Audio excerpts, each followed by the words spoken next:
Hi, this is Dennis with Second Chance Tackle. Today I'm going to work on one of my flea market finds as a project. So this one is the Penn Senator 112H, otherwise known as the 3.0, Penn Reel 3.0 Special Senator. This one was found at a flea market. It's got a lot of film and that on. I think that's going to clean up nicely. Internally it had the old line on it, and well, we've got some evidence of some corrosion there. That you can't restore the plating on, but you can certainly clean it up. And with any fishing reel that I do, where I'm going to try and give it a second chance, I certainly want to get inside the mechanisms, make sure that that's all right. And well, if drags need to be replaced, for example, go do that. And just generally take care of it so that you can rest assured that the next person to use this reel is going to feel comfortable about it. Well, I'm going to show you how to take this reel apart completely, how to service it, clean it up, and get it out there fishing again. So if you like these kinds of videos, I want to encourage you to subscribe to my channel. And if you do subscribe to the channel, please use that notification button. That will let you know when I'm posting a video. I work on all kinds of reels. This is a saltwater trolling reel. Tomorrow we might be working on a freshwater bass reel, low profile or something, and then we might be working on a pond reel. And then maybe we're working on a vintage bait caster. You just never know. So if you use that notification button, so subscribe to my channel and enjoy the variety and choose those that you want to watch. So as you notice, I'm just taking some 0000 or 40 steel wool, and I'm polishing the metal pieces as I take them off. I did notice that, well, it's probably been sitting at the flea market for a while, and it tends to pick up a lot of dirt, a lot of film, just all kinds of things that can get knocked around. And cosmetics means a lot when folks start to ask you about the condition of the reel. So show its true condition, not what may have just been happening in storage. Alright, well, I cleaned up nicely, and I expect that the rest of this reel will as well. There is an oil port on the handle. I'm going to use a oiler. Push down on the little ball bearing there. And you can also use a squirt of penetrating oil right at the seam where that shaft is. That'll help the handle to turn nice and easy. And well, just keep it going rather than clogging up. Next up, we're going to remove the star adjuster. We'll do the same thing here. While I do that, I want to encourage you to take pictures of the reel as you disassemble it. That way you're going to know where those pieces and parts go should you get lost in the reinstall. It always helps to take pictures at critical moments, and then well, when you come back to those, maybe you can take a picture where you opened up the gear side plate for the first time and you want to see how it all looks. That way you can rest assured that if you do get into trouble, you have a fail-safe. If you're watching this video because you lost your place, that's okay too. That's kind of what this channel is about, showing you how to do it yourself, and well, helping you to cope with an issue maybe if you have one. So again, I like to clean all the pieces and parts. Doesn't matter if a customer is going to use this or if I'm going to use this or if it's unknown who's going to use this. I don't vary my service at all. Shortcuts are not short. They always get you in trouble, so take your time. Alright, there's about 6 side plate screws here. One of the things you want to note as you are removing these screws is the length of the screw. Generally, the cross post screws are longer than the screws in the reel seat. There's 2 of those. You just want to lay these out, make sure that the screws are identified as either long or short, and if they're a different length, you want to notice where they came from. These would be the 2 that would be the different ones. They're shorter. Yep, by design they're shorter. That's so that the stem of that screw does not go through that metal reel seat. And there's 2 more. I use a parts tray. I recommend that you figure out what you're going to do with the pieces and parts that you remove before you start removing them. There's a whole group and various different ways to assemble and work on your reels, and manage your parts that come off of it. And as I mentioned, there's a parts tray. I'm just using a fast food tray for this. It has a lot of corners, and I like to use the corners to store sub-assemblies. This is a look at the inside of this reel. We'll be servicing that in its completeness. Right now we want to take care of the cleaning since we have a lot of that stuff open. Again, I'm using that 4.0 steel wool because, well, this has got some pretty rough surfaces on it from the metal loss. This pad will help to polish it and to remove any of those coarse pieces. This is a Northeast reel that's been used in salt water, and it looks like there's that, well, what I like to call the kind of ever-present line of the salt accumulation where your fishing line has stopped, the reel put into storage, and well, what happens is this line right here generally takes the brunt of the corrosion. All of the water on the line tends to weep out and surface up, and well, it sits there when it runs out of line, and then it starts eating away at the metal. Salt is very corrosive. Okay, I think we got that. So you'll never polish up a spool like this because you can't replace the chrome plating on it, but you can make sure that it's nice and smooth and that it's not going to wear the line that you put back on it.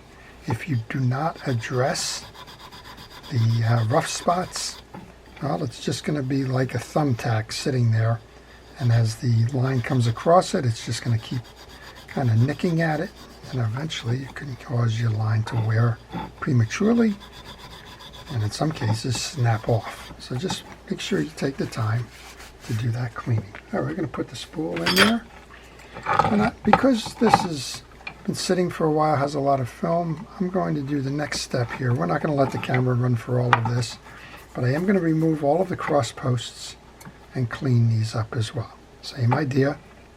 And this time around, when I take the cross posts off, I'm going to put the screws into those cross posts. That way I know that it belongs on that side of the reel. Okay, I'm just going to shut this off for a moment, do the cleaning, and I'll be right back. Well, I guess in video time I'm right back, but it did take a little while.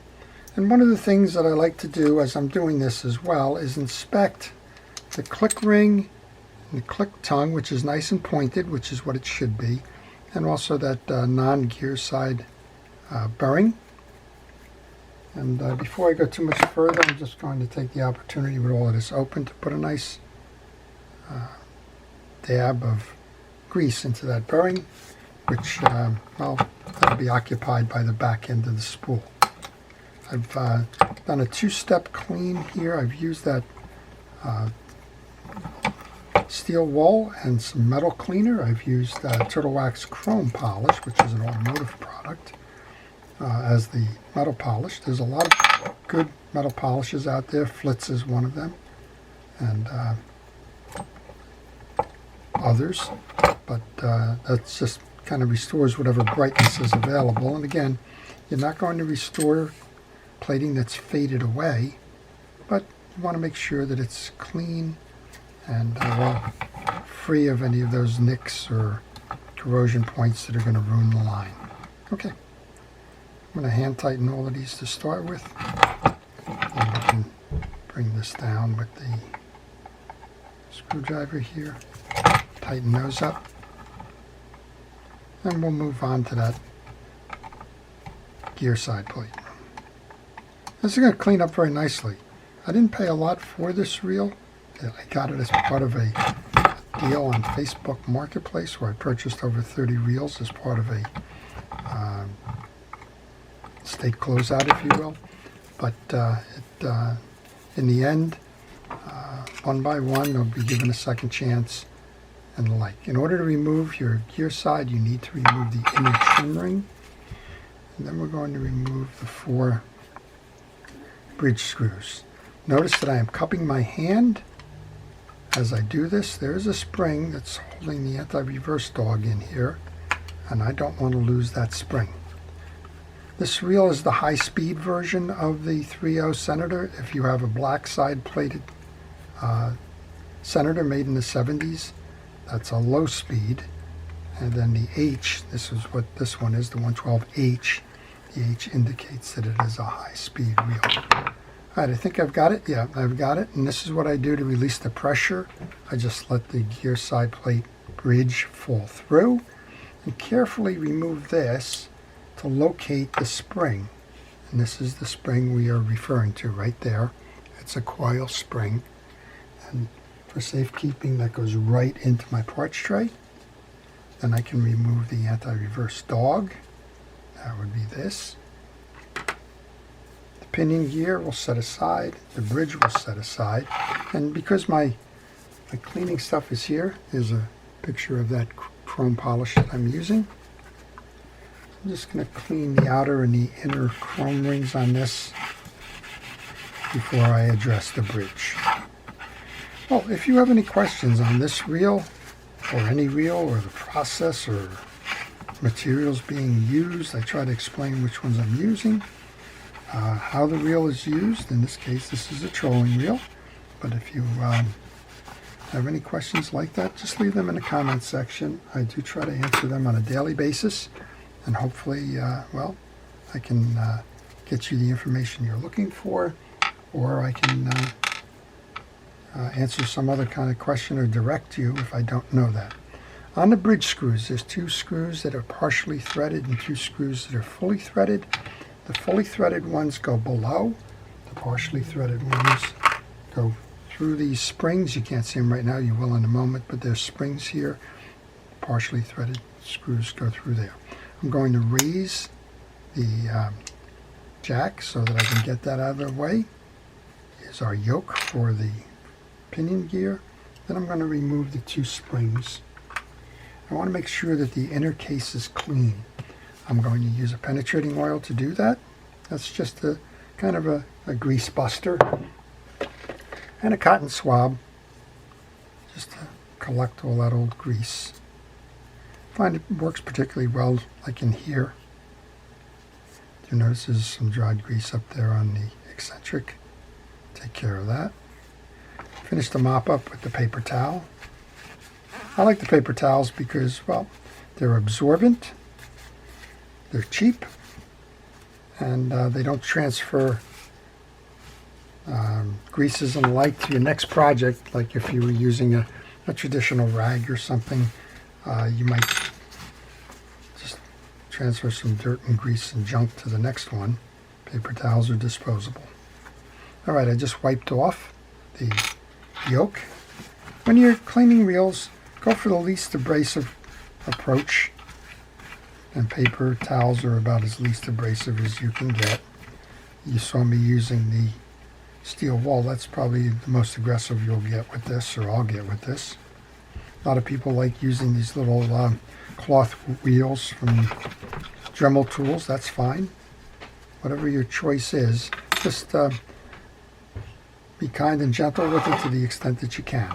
Here's our bridge. We're going to remove the gear stack now. Try and remove that piece as well. And we're going to take this off. This is your gear sleeve. Get a pick, push that pin through, and that will release your gear sleeve.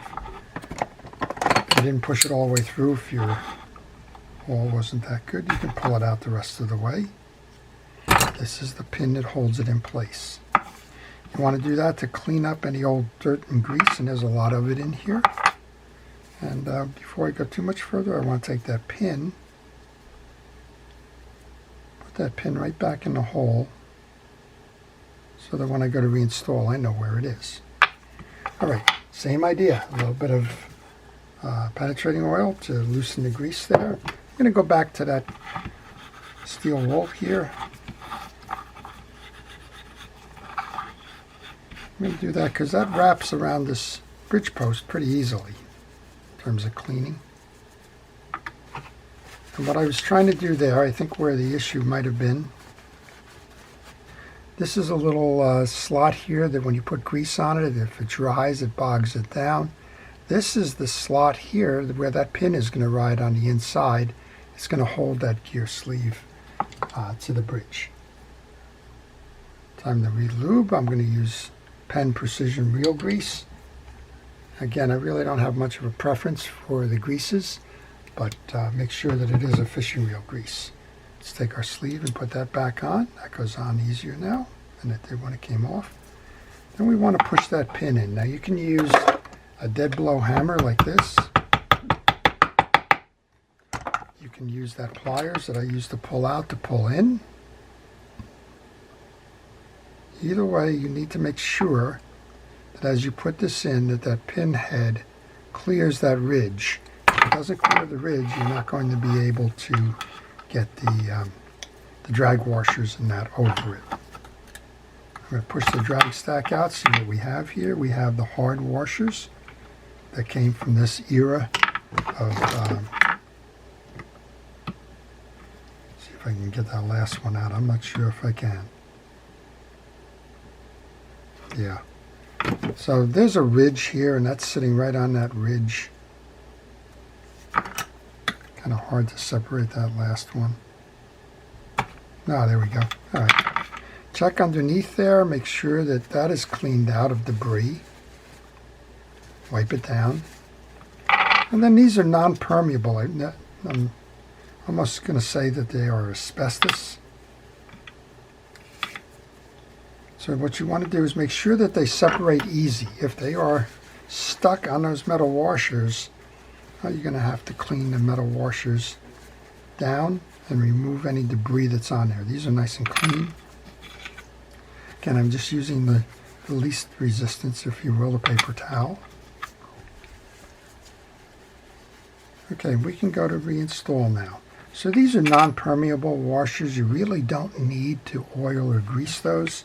The whole idea between or about drag washers in reels is to keep them from drying out and tearing. Well, if they're non-permeable, grease and that won't do that. So you are not, but again, if they're non-permeable, something like carbon tex, or in this case a hard washer here, sometimes there's Teflon washers and the like, well, they shouldn't be drying out or tearing because of the construction of that washer. So you don't need it. Okay, re-grease that. Let's put that on.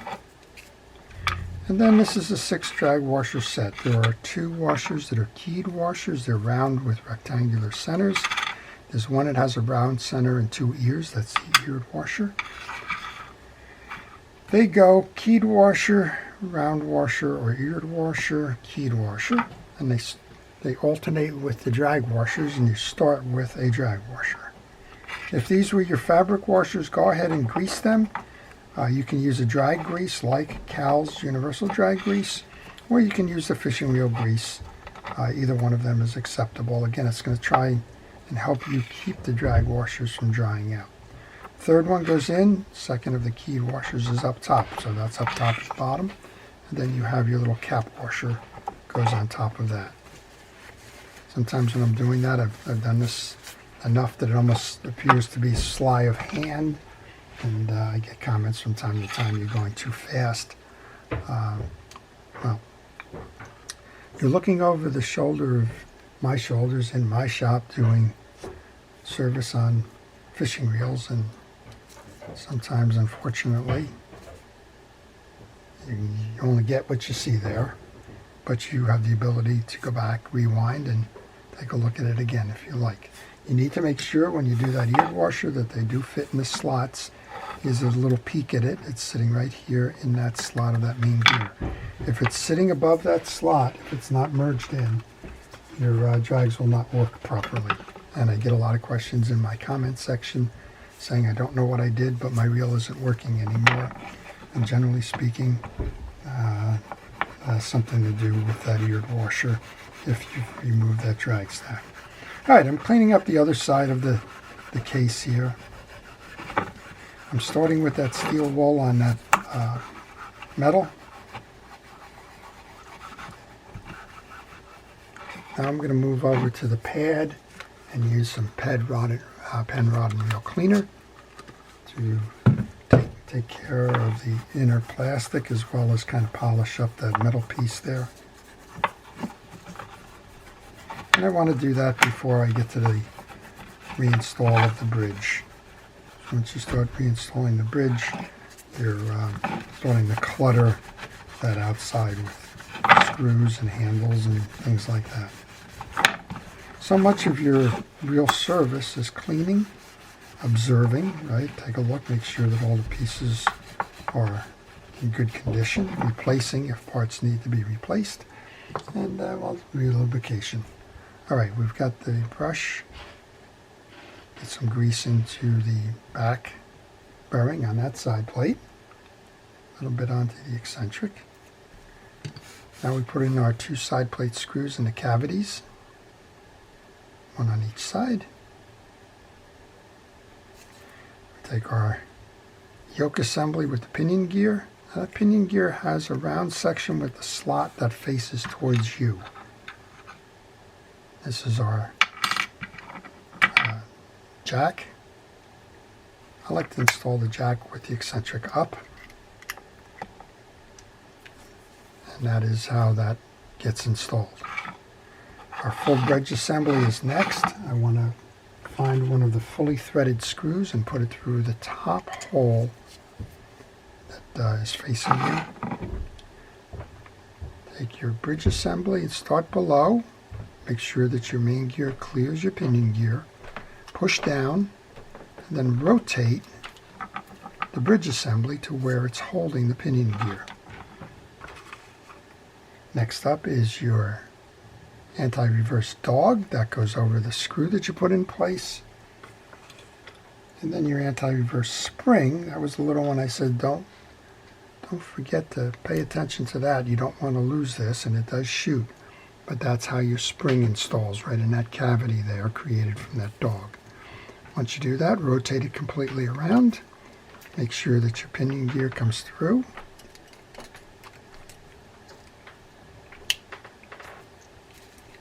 And then you can make sure that your bridge is tight.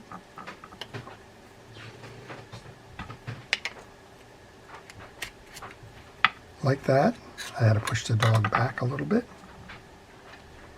And we can tighten this down. Just get it started.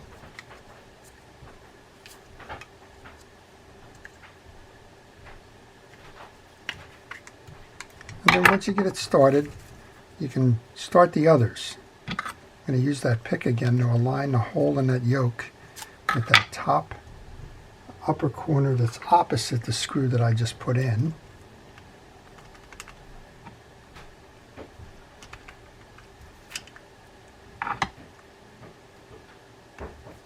Just get that started. You can always look around the other side, see how you're doing.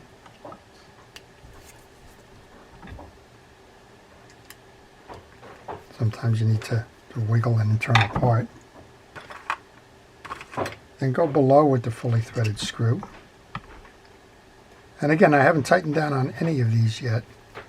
I've just gotten them started. And that's because they're pretty tight tolerances on the bridge plate. And if you start tightening them down, you may not be able to start a screw. I remember one of the early reels that I was working on, it just boggled my mind. I just couldn't figure out. I knew that the screws had to go there. The plate didn't change, and yet I was having trouble getting these started. And you realize that you have to leave that room there to get it done properly. Okay, that's it. The only thing we weren't able to lubricate was the top of the bridge, the jack here, right at the top of the bridge. And with that installed, now you can do that, and now when it operates, it'll go underneath and be lubricated. Come back now, we'll start installing those parts that we cleaned. This is the spacer, or the collar, that goes on next. Now, if you didn't take that bridge sleeve off, you could put a drop of oil in there. That's what the cap actually reads on your handle screw. It says oil. You can remove that in oil, and that's where that oil will go. All right, again, I'm just starting the nut there. we'll take the grease and we'll grease the studs on the spool. The spool gets installed in the non-gear side plate like that. Need the trim ring here. Align the holes on that trim ring and it should just press down.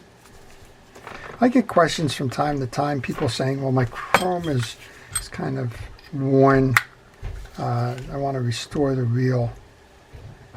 Should I replace all the rings and metal pieces and that? And I would say, unless that has sentimental value to you, that reel, leave it alone. It's going to get very expensive quickly, and well, to me, it's just not worth it. And by the way, I like the character marks that the reel shows due to age and use, so I don't generally recommend going out and spending that kind of money to buy all new cross posts and handles and star adjusters and reel seats and things like that. It gets very, very expensive. Some of them aren't even available. Some of them you will only get a brushed aluminum as opposed to a chromed brass piece. So just be aware of that if you are thinking about restoring one of your reels to as new. I believe in the reels being fished.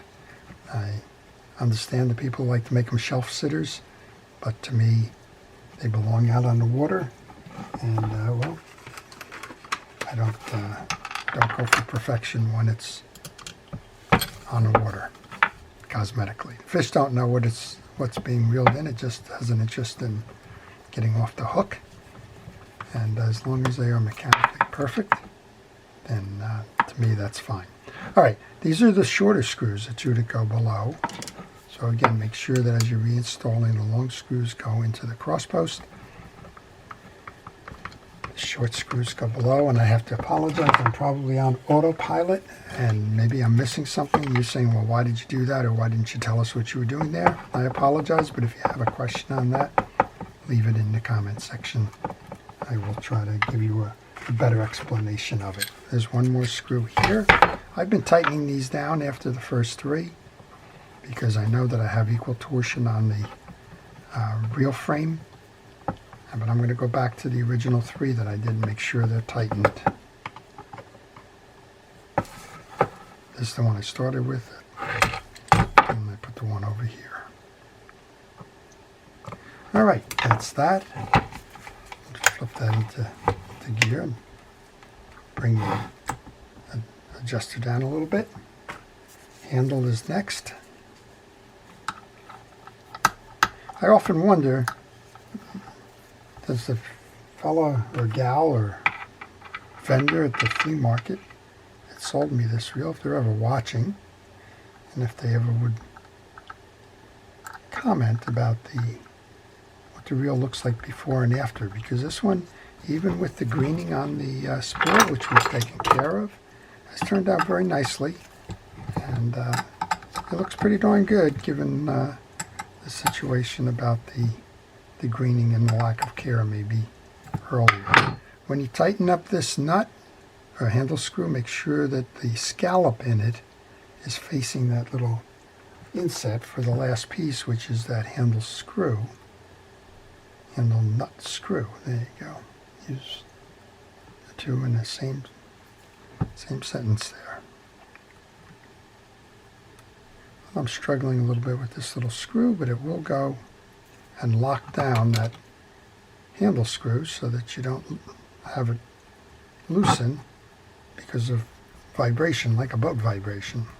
All right, just tighten that drag down, and that's pretty much it. We'll just wipe it off now.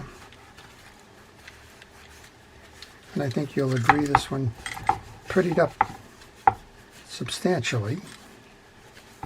It's a nice looking reel. Even the greening, you have the bronzing coming through on the spool, but it doesn't look terrible.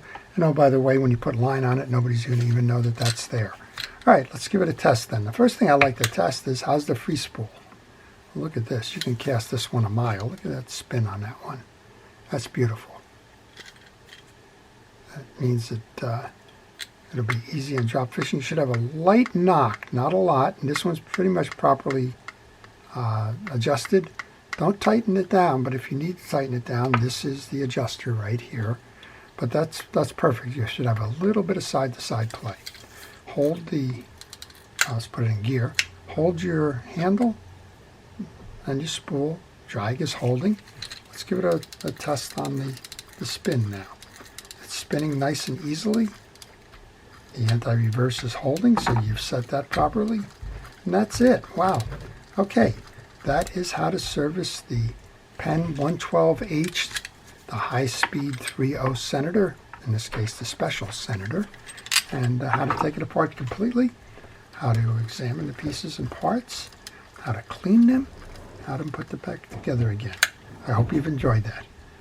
To our first responders, our police, fire, rescue, and safety workers, thank you for your chosen profession and the job that you do. And, well, I want to thank everybody for watching. Encourage everybody to subscribe.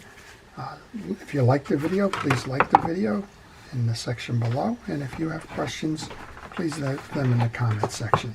This is Dennis with Second Chance Tackle, wishing everybody a great day.